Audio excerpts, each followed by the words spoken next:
سورۃ البقرہ آیت نمبر 2 میں اللہ تبارک و تعالیٰ نے ارشاد فرمایا ھدی للمتقین، یہ کلام الہی ہدایت ہے متقین کے لیے۔ ایک جگہ فرمایا کہ ھدی للناس، یہ کلام الہی ہدایت ہے لوگوں کے لیے، بالعموم تمام کے تمام لوگوں کے لیے ہدایت ہے، لیکن یہاں پر فرمایا کہ ھدی للمتقین، کہ یہ ہدایت ہے متقین کے لیے۔ اس کی وجہ یہ ہے کہ ہدایت تو اس میں تمام لوگوں کے لیے ہے، لیکن چونکہ فائدہ اس سے متقین ہی اٹھاتے ہیں اور درجات کی بلندی اس سے انہی لوگوں کی ہوتی ہے کہ جو تقوی اختیار کرتے ہیں، جو اللہ تعالیٰ سے ڈرتے ہیں، تو اس وجہ سے یہاں پر خاص طور پہ فرمایا کہ ھدی للمتقین، یہ کلام الہی ہدایت ہے متقین کے لیے۔ پھر اس کے بعد اگلی آیت میں ارشاد فرمایا کہ الذین، یہ متقین وہ لوگ ہوتے ہیں، یؤمنون، جو ایمان لے کر آتے ہیں، اور یہاں پر ایمان سے مراد تصدیق ہے، یعنی یہ متقین لوگ وہ ہوتے ہیں جو تصدیق کرتے ہیں اس کتاب کی کتاب ہونے پر، اللہ کے رب ہونے پر، حضور علیہ الصلوۃ والسلام کے نبی ہونے پر، اور قیامت کے دن دوبارہ اٹھنے پر، جنت کے اوپر، جہنم کے اوپر، ان تمام باتوں کے اوپر یہ کیا کرتے ہیں؟ تصدیق کرتے ہیں۔ اور ان کا یہ تصدیق کرنا فرمایا کہ بالغیب، بن دیکھے ہے، یعنی یہ بن دیکھے ایمان لے کر آتے ہیں۔ حضور علیہ الصلوۃ والسلام نے ان لوگوں کی تعریف فرمائی، ان لوگوں کی بڑی فضیلت بیان فرمائی کہ جو بن دیکھے ایمان لے کر آتے ہیں۔ طبرانی شریف کی ایک حدیث ہے جو حضرت عبداللہ بن عباس رضی اللہ تعالیٰ عنہ سے روایت ہے، فرماتے ہیں کہ ایک بار ہم لوگ سفر میں تھے اور قافلے کے لیے پینے کا پانی ختم ہو گیا، تلاش کیا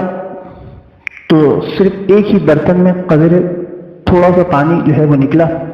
تو آپ صلی اللہ علیہ وآلہ وسلم نے اس میں اپنی انگلیاں ڈال دیں، جس کی برکت سے وہ پانی فوارے کی طرح جوش مارنے لگا اور تمام مجمع کی جملہ ضروریات کے لیے کافی ہو گیا، اور جن کی تعداد سینکڑوں تھی۔ تو آپ صلی اللہ علیہ وآلہ وسلم نے صحابہ سے دریافت فرمایا کہ سب سے زیادہ ایمان کن لوگوں کا عجیب تر ہے؟ عرض کیا فرشتوں کا۔ تو آپ صلی اللہ علیہ وآلہ وسلم نے ارشاد فرمایا کہ فرشتے اللہ تعالیٰ کی بارگاہ میں حاضر رہتے ہیں، ان کے احکام کی تعمیل میں لگے رہتے ہیں، وہ ایمان کیسے نہیں لائیں گے؟ عرض کیا کہ پھر آپ صلی اللہ علیہ وآلہ وسلم کے اصحاب کا ایمان عجیب تر ہے۔ آپ صلی اللہ علیہ وآلہ وسلم نے ارشاد فرمایا کہ میرے اصحاب بھی سینکڑوں معجزات دیکھتے رہتے ہیں، تو ان کے ایمان میں کیا تعجب ہے؟ پھر خود ہی ارشاد فرمایا کہ قابل تعجب ان لوگوں کا ایمان ہوگا کہ جنہوں نے مجھ کو دیکھا نہیں، وہ میرے بعد آئیں گے، لیکن میرا نام سن کر صدق دل سے مجھ پر ایمان لائیں گے، وہ میرے بھائی ہیں اور تم میرے اصحاب ہو۔ اور دوسری حدیث ہے، یہ حارث بن قیس ایک تابعی نے ایک صحابی سے عرض کیا کہ افسوس، ہم رسول اللہ صلی اللہ علیہ وآلہ وسلم کی زیارت سے محروم رہ گئے۔ عبداللہ بن مسعود رضی اللہ تعالیٰ عنہ نے ارشاد فرمایا کہ یہ صحیح ہے کہ تم اس خاص شرف سے محروم ہو گئے، مگر ایک بڑی نعمت تم کو یہ حاصل ہو گئی کہ تم بغیر دیکھے اللہ تبارک و تعالیٰ پر ایمان لا رہے ہو۔ جس نے آپ صلی اللہ علیہ وسلم کو دیکھ لیا، اس پر ہزار دلائل سے آپ صلی اللہ علیہ وسلم کی نبوت روشن ہو گئی، پھر وہ ایمان نہیں لائے گا تو کیا کرے گا؟ ایمان تو تمہارا ہے کہ بلا دیکھے تم ایمان لے کر آئے ہو۔ اور ایک روایت ہے ابو داؤد شریف کی کہ ایک شخص عبداللہ بن عمر رضی اللہ تعالیٰ عنہ کی خدمت میں حاضر ہوا اور کہنے لگا کہ کیا آپ نے رسول اللہ صلی اللہ علیہ وسلم کو اپنی آنکھوں سے دیکھا ہے اور اپنی زبان سے آپ صلی اللہ علیہ وسلم کے ساتھ بات کی ہے اور اپنے ہاتھوں سے آپ صلی اللہ علیہ وسلم کے دست مبارک پر بیعت کی ہے؟ تو انہوں نے سب باتوں کے جواب میں فرمایا کہ ہاں۔ یہ سن کر وہ زار و قطار رونے لگا اور اس پر ایک حالت وجد طاری ہو گئی۔ تو عبداللہ بن عمر رضی اللہ تعالی عنہ نے فرمایا کہ میں تم کو ایک خوشخبری سناتا ہوں کہ جو حضرت صلی اللہ علیہ وآلہ وسلم سے میں نے سنی ہے۔ آپ صلی اللہ علیہ وسلم نے ارشاد فرمایا کہ جس نے مجھ کو دیکھ کر ایمان قبول کیا اس کے لیے خوشحالی ہے، اور جو بنا دیکھے مجھ پر ایمان لایا اس کے لیے بہت زیادہ خوشحالی ہے۔ کہ ان آثار و روایت سے معلوم ہوتا ہے کہ ایمان بالغیب کی بڑی قدر و قیمت ہے۔ تو اس آیت میں اللہ تبارک و تعالیٰ نے متقین کی یہ صفات بیان فرمائی کہ متقین وہ لوگ ہوتے ہیں کہ جو بن دیکھے ایمان لاتے ہیں، اور دوسری صفت یہ بیان فرمائی کہ وَيُقِيمُونَ الصَّلَاةَ، وہ نماز کو قائم کرتے ہیں۔ اور یہاں پر نماز کے قائم کرنے کا لفظ آیا ہے یقیمون، یؤدون نہیں آیا۔ تو جلال محقق فرماتے ہیں کہ یقیمون سے مراد یہ ہے کہ متقین نماز اس طرح پڑھتے ہیں کہ اس کے تمام فرائض، واجبات، سنن، مستحبات کے ساتھ اس کے تمام حقوق کو ادا کر کے نماز پڑھتے ہیں۔ تو ایسی نماز متقین کی ہوتی ہے کہ جس میں وہ نماز کی حلاوت کو محسوس کر رہے ہوتے ہیں۔ اور پھر فرمایا کہ وَمِمَّا رَزَقْنَاهُمْ يُنْفِقُونَ، اور جو کچھ کہ ہم نے ان کو عطا کیا ہے وہ اس میں سے خرچ کرتے ہیں۔ چونکہ انسان کو اپنے مال سے بڑی محبت ہوتی ہے، اور وہ طبعی طور پر اپنے خون پسینے کی کمائی کو کسی شخص کو دینا گوارا نہیں کرتا۔ تو اس لیے اللہ تبارک و تعالیٰ نے یہاں پر فرمایا، ایسا دل نشین انداز میں ارشاد فرمایا کہ یہ ہمارا ہی دیا ہوا ہے، یہ مال ہمارا ہی دیا ہوا ہے کہ جس کے انفاق کا حکم دیا جا رہا ہے۔ کیونکہ انسان جب اس دنیا میں آتا ہے تو وہ تو برہنہ ہوتا ہے، اس کے ہاتھ خالی ہوتے ہیں، تو پھر اللہ تبارک و تعالیٰ ہی ہے جو اس کو نوازتا ہے، جو اس کو دیتا ہے۔ تو شاعر نے کیا خوب کہا کہ جان دی ہوئی اسی کی تھی، حق تو یہ تھا کہ حق ادا نہ ہوا۔ اور یہاں پر ایک بہت زبردست نقطہ بیان کیا صوفیاء کرام نے کہ جن لوگوں کو اللہ تبارک و تعالیٰ نے علم کی دولت عطا فرمائی ہے تو ان کو چاہیے کہ وہ اپنے علم کو، دولت علم کو اور اپنے باطنی علوم کو خیرات کی طرح تقسیم کریں، کیونکہ یہ بھی اللہ تبارک و تعالیٰ کا بڑا کرم ہے اور اس کا فضل ہے کہ اس نے آپ کو علم کے لیے اور روحانی کمالات کے لیے چن لیا۔ تو اگر آپ کو اللہ تعالیٰ نے دیا ہے تو آپ اس کو بھی اللہ کے بندوں تک پہنچائیں۔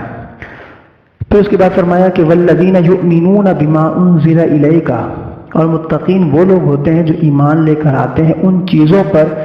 جو نازل کیا گیا ہے آپ کی طرف، یعنی قرآن، وما انزل من قبلک، اور وہ جو نازل کیا گیا ہے آپ سے پہلے، اور وہ ہے تورات، انجیل، زبور۔ ان تمام کتابوں پر ایمان لانا ہے، یعنی جس طرح ہم یہ تصدیق کرتے ہیں کہ قرآن کریم اللہ تعالیٰ کی کتاب ہے، اسی طرح ہم پر لازم ہے کہ ہم اس بات کی بھی تصدیق کریں کہ تورات، زبور، انجیل بھی اللہ تعالیٰ کی کتاب ہے۔ اور اس کتاب کی ہم تصدیق کرتے ہیں کہ جس کو اللہ تعالیٰ نے نازل کیا ہے، اور جس کو بندے کی طرف سے تحریف کر دیا گیا ہے، جو اضافہ کر دیا گیا ہے یہود و نصارہ کی طرف سے، تو اس پر ہم ایمان نہیں لاتے، اس کی ہم تصدیق نہیں کرتے۔ ہم غیر محرف یعنی غیر تبدیل شدہ کتاب کی تصدیق کرتے ہیں۔ وبالآخرۃ ھم یوقنون، اور آخرت پر یہ لوگ ایمان لاتے ہیں، یقین رکھتے ہیں، یعنی اس بات پر یقین رکھتے ہیں کہ آخرت قائم ہوگی، اور آخرت کو اللہ تبارک و تعالیٰ قائم فرمائے گا، اس دن حساب و کتاب ہوگا، اور جنت اور جہنم پر وہ یقین رکھتے ہیں۔ تو جب اعتقادی طور پر انسان کے تقوی کی دو صورت ہے، ایک تو ہے قلبی اور ایک ہے جسمانی۔ تو قلب کے ساتھ جس کا تعلق ہے وہ ہے ایمان،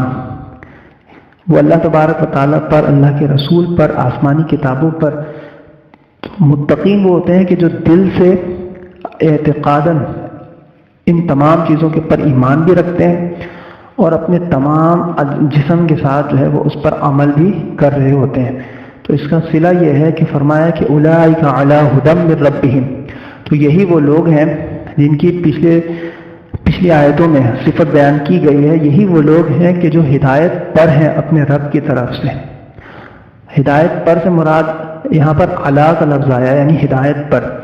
جس طرح آپ نے دیکھا ہوگا کہ بعض لوگ گھوڑے کے اوپر سواری کرتے ہیں اور وہ گھوڑے کے اوپر سوار ہوتے ہیں،